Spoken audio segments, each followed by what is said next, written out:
Want to snag those Temu deals without using a credit card online? You absolutely can.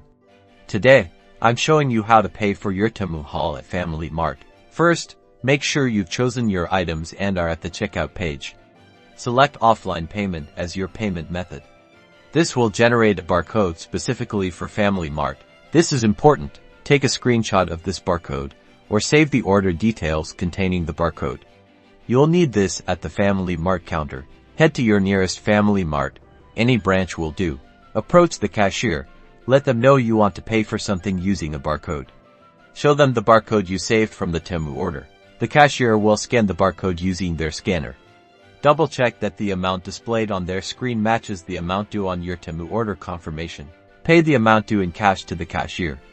Once you've paid, the cashier will give you a receipt as proof of payment.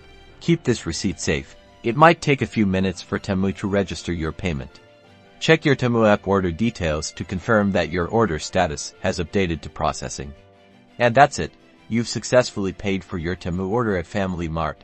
Happy shopping!